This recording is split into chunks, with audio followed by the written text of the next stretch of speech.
नमस्कार दोस्तों, स्वागत है आपका हमारे चैनल में। इस चैनल में हम आपको ऑर्थोपेडिक्स, हड्डियों और जोड़ों से रिलेटेड महत्वपूर्ण जानकारी देने की कोशिश करते हैं। मेरा नाम है डॉक्टर दर्श गोयल। मैं एक ऑर्थोपेडिक सर्जन हूं और मेरी स्पेशलाइजेशन घुटने और कंधे की लिगामेंट की सर्जरी में है। तो दोस्तों, आज हम बात करेंगे सर्वाइकल स्पॉन्डिलोसिस के बारे में।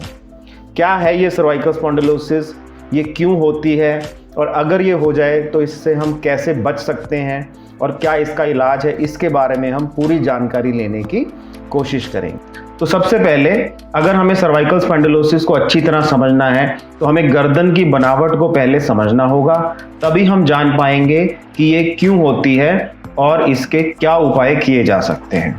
तो दोस्तों, ये हमारा एक रीढ़ की हड्डी का मॉडल है। इसमें हम देख पा रहे हैं कि ये ऊपरी भाग जो है, जो गर्दन की शुरू की 7 हड्डियों से बनता है। जो पहले 7 वर्टिब्रे हैं, ये मिलके सर्वाइकल स्पाइन बनाते हैं, जिसको कि गर्दन की हड्डियां कहा जाता है। तो इस भाग में अगर हम देखें तो ये वाइट कलर की जो है, ये हमारे वर्टिब्रा हैं, ये गर्दन की हड्डी हैं। तो इन 2 हड्डियों के बीच में हम देखते हैं कि एक जेली डिस्क नुमा चीज होती है, जिसको हम सर्वाइकल डिस्क बोलते हैं। तो इसके कुछ पार्ट हैं, जैसे कि पीछे की तरफ मांसपेशियां हैं, जो मसल्स होती हैं, जो हमारी गर्दन को स्टेबल करके इनको अपनी पोजीशन में रखती हैं, और बीच में ये हड्डी और डिस्क हैं। साइडों में जो हर लेवल पे हमारी जो मेन स्पाइनल कॉर्ड आ रही है, उसमें से साइड की नर्व्स निकलती हैं। जो गर्दन की रीढ़ की हड्डी है, उसमें जो नर्व्स आती हैं वो हमारे हाथ में सप्लाई होती हैं। तो ये इसकी बेसिक सी बनावट है, और जो इसकी तकलीफें हैं वो भी सारी इन बनावट के ऊपर ही आधारित हैं। तो दोस्तों, अब हम बात करेंगे कि ये आजकल इतनी ज़्यादा कॉमनली क्यों पाया जाता है सर्वाइकल स्पॉन्डिलोसिस।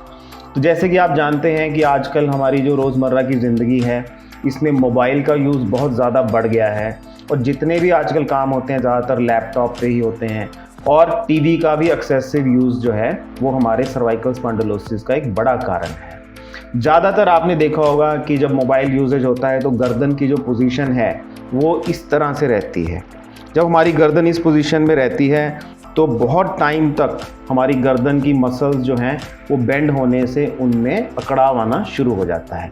इवन अगर लैपटॉप पे भी काम करते हैं, ज़्यादातर देखते हैं जो बैंकिंग सेक्टर में हमारे एम्प्लॉयज़ हैं या जो आईटी सेक्टर में हैं, मोस्टली जब वो अपने लैपटॉप पे काम करते हैं तो इस लेवल पे इस तरह से अपने कंप्यूटर पे काम करते हैं, तो गर्दन का झुकाव आगे की तरफ ज़्यादा होने के कारण और लंबे टाइम तक वो जो गर्दन को इस पोजीशन में रखते हैं तो हमारी नसों पे प्रेशर आने लगता है और पेशेंट सर्वाइकल स्पॉन्डिलोसिस से ग्रस्त होता है। तो दोस्तों, और एक कारण इसका यह है कि बैड स्लीपिंग पोस्चर। अगर हम ज़्यादा मोटा तकिया लेके सोते हैं, जब विदाउट तकिया भी अगर सोते हैं तो गर्दन इस पोजीशन में रहती है, और अगर ज़्यादा तकिया लेके सोएं तो गर्दन इस पोजीशन में आ सकती है। दोनों ही कंडीशंस में हमारी मसल्स का इम्बैलेंस होने के कारण हमें गर्दन में अकड़ाव रह सकता है, और धीरे धीरे ये दर्द बढ़कर सर्वाइकल स्पॉन्डिलोसिस का रूप ले सकता है। दोस्तों, अब हम बात करेंगे कि सर्वाइकल स्पॉन्डिलोसिस के क्या सिम्टम्स होते हैं। तो ज़्यादातर ये देखा गया है कि जब गर्दन की जो हड्डियां हैं उनके बीच की डिस्क जो है, जो कि हमने पहले समझा है, अगर ये डिस्क बाहर की तरफ निकलना शुरू हो जाए तो ये पीले रंग की जो ये नसें दिख रही हैं उनके ऊपर दबाव डालती हैं।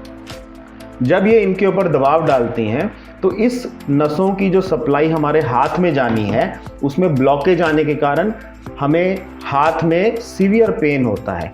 पेशेंट कंप्लेंट करते हैं कि उनको हाथ में झंझनाहट हो रही है और उनको हाथ के अंदर सुन्नपना महसूस होता है। तो ये हमारे कुछ सिम्टम होते हैं जो हमें बताते हैं कि गर्दन में नस के दबने के कारण, सर्वाइकल स्पॉन्डिलोसिस के कारण ये हमारे सिम्टम डेवलप हो रहे हैं। इसमें कुछ स्पेशल सिम्टम भी ज़्यादातर पाए जाते हैं, जैसे कि पेशेंट को उल्टी जैसी फीलिंग आना। उसको मन होता है कि उसका उल्टी आने वाली है, लेकिन उल्टी आती नहीं है, बट कुछ सीवियर केसेस में वॉमिटिंग भी हो सकती है। दूसरा जो इसका एक टिपिकल फीचर होता है वो ये है कि पेशेंट को चक्कर आना शुरू हो जाते हैं, जिसको कि हम वर्टाइगो बोलते हैं। तो जब ये 3 सिम्टम आए, जैसे कि उल्टी की फीलिंग आना, जिसको नौजिया बोलते हैं, पेशेंट का सिर चकराना, जिसको हम वर्टाइगो बोलते हैं, और हाथ के अंदर गर्दन से कंधे की तरफ होते हुए दर्द का नीचे हमारे हाथ की तरफ जाना, झंझनाहट, सुन्नपना महसूस होना, इसको सर्वाइकल रेडिकुलोपैथी बोलते हैं। जब ये तीनों सिम्टम आ जाते हैं तो हम कहते हैं कि पेशेंट का सर्वाइकल स्पॉन्डिलोसिस काफ़ी एडवांस स्टेजेस में है। तो दोस्तों अब हम बात करेंगे कि हम इसके लिए क्या इन्वेस्टिगेशन कराते हैं, कैसे हम डायग्नोज करते हैं कि पेशेंट को सर्वाइकल स्पॉन्डिलोसिस है या नहीं। क्योंकि ये भी बहुत भ्रांतियां हैं कि गर्दन में पेन हो गया तो वो सर्वाइकल है, पीछे की तरफ अकड़ाव है वो भी सर्वाइकल मानते हैं लोग, अगर सिर के नीचे की तरफ दर्द होने लगता है तो उसको भी सर्वाइकल मानना शुरू कर देते हैं, जबकि ऐसा बिल्कुल भी नहीं है। मोस्टली जो गर्दन में हमारे अकड़ाव होता है वो मांसपेशियों के खिंचाव के कारण होता है और उसको हम सर्वाइकल स्पाज्म बोलते हैं। बेसिकली ये हमारा एक कुदरती तरीका है गर्दन को इंजरी से बचाने के लिए। तो हमारी मसल जो है वो अकड़ाव में आ जाती हैं ताकि वो गर्दन को प्रोटेक्ट कर सकें। जब वो मसल्स अकड़ जाती हैं तो हमारे गर्दन की मूवमेंट्स कम होती हैं और उनमें दर्द होता है। दोस्तों आपने बड़ा कॉमनली सुना होगा कि रात को अगर हम गलत पोजीशन में गर्दन को रख के सो जाएं तो सुबह उठ के गर्दन में काफ़ी अकड़ाव महसूस होता है, गर्दन एक तरफ झुक जाती है और उसमें तीव्र पेन होता है। ज़्यादातर केसेस में ये एक मसल स्पाज्म ही है जिसको हम राई नेक भी बोलते हैं। मोस्टली 2-3 दिन में अगर हम इसकी गर्म सिकाई करें और कुछ एंटी इन्फ्लेमेटरी अगर डॉक्टर्स प्रिस्क्राइब करते हैं तो ये पूरी तरह से ठीक हो जाता है। तो दोस्तों हमने अभी बात करनी है कि हम इसको किस तरह से डायग्नोज करते हैं। तो सबसे पहले जो है इसका एक्सरे लिया जाता है। एक्सरे में हमें मोस्टली जो देखने को मिलता है कि straightening of the cervical spine है, क्योंकि नॉर्मली जो हमारी गर्दन है वो इस तरह से कर्व्ड होती है, बोट शेप्ड होती है। जो रीढ़ की हड्डी है वो एकदम सीधी नहीं होती है।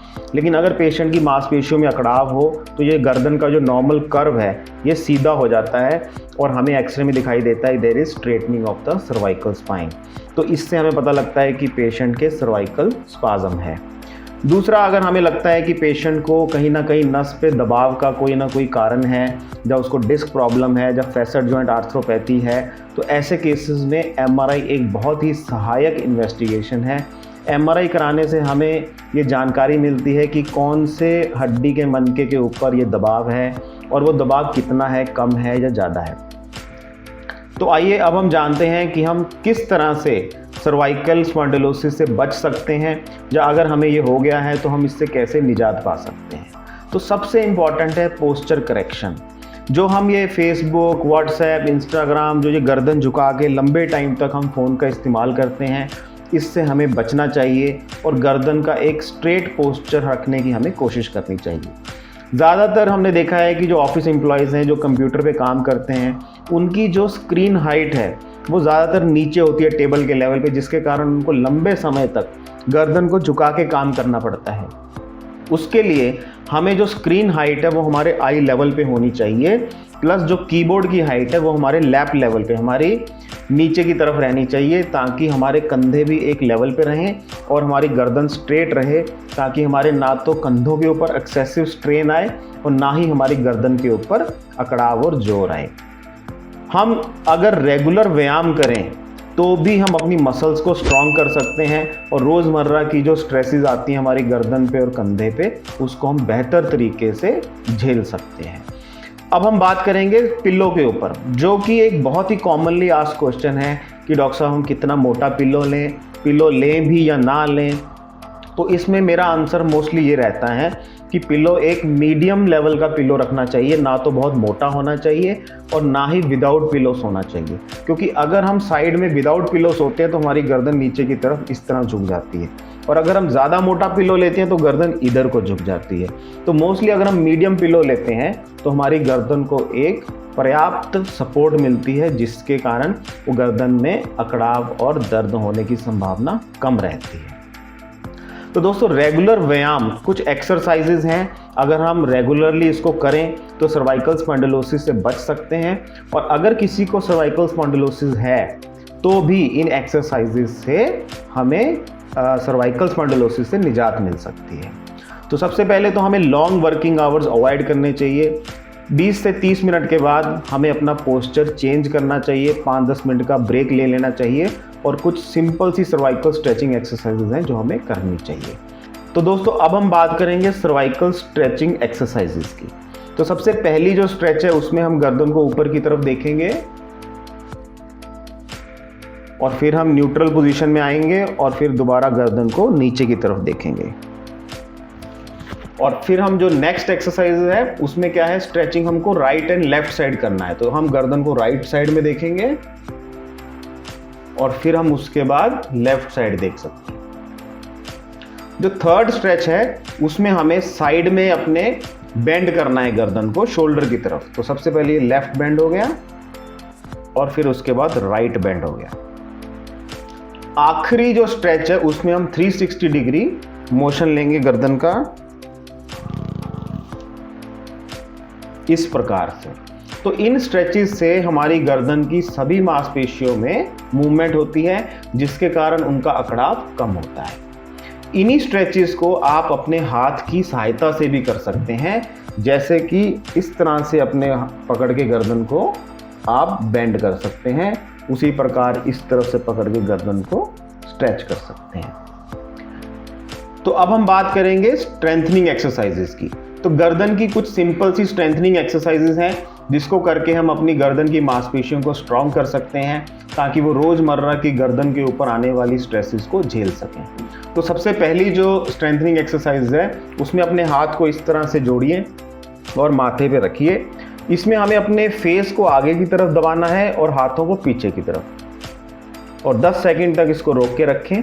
उसी प्रकार इस हाथ को पीछे की तरफ लेके जाएं और हाथों को आगे की तरफ और गर्दन को पीछे की तरफ, और 10 सेकंड तक हमें इसको रोक के रखना है। अब साइड मसल्स के लिए हाथ को कान के ऊपर रखिए और हाथ को लेफ्ट साइड में दबाइए और सिर को अपने राइट साइड में दबाइए, और 10 सेकंड तक इसको हम होल्ड रखेंगे। और इसी तरह हमें दूसरी साइड भी ऑपोजिट डायरेक्शन में फोर्स लगाना है और 10 सेकंड तक इसको होल्ड करना है। तो दोस्तों, ये हमने सीखा गर्दन की स्ट्रेंथनिंग एक्सरसाइजेस के बारे में। तो मैं आशा करता हूँ कि आपको सर्वाइकल स्पॉन्डिलोसिस के बारे में पूरी जानकारी मिली होगी और हम इस प्रॉब्लम से बच सकते हैं। तो मेरी आपसे विनती है कि आप ये वीडियो ज़्यादा से ज़्यादा शेयर करें, इसको लाइक करें, क्योंकि ये सर्वाइकल स्पॉन्डिलोसिस की प्रॉब्लम ज़्यादातर लोगों को हर घर में होती ही है। तो जितना हम इसको शेयर करेंगे उतना ही लोगों का फ़ायदा हो सकेगा। तो आप इस वीडियो को ज़रूर लाइक करें, हमारे चैनल को सब्सक्राइब करें। तो दोस्तों, आप हमें कमेंट सेक्शन में लिख के बता सकते हैं कि आप और किस टॉपिक पे इस तरह की इंफॉर्मेटिव वीडियो चाहते हैं। हम उन टॉपिक्स पे वीडियो बनाने की ज़रूर कोशिश करेंगे। धन्यवाद, थैंक यू।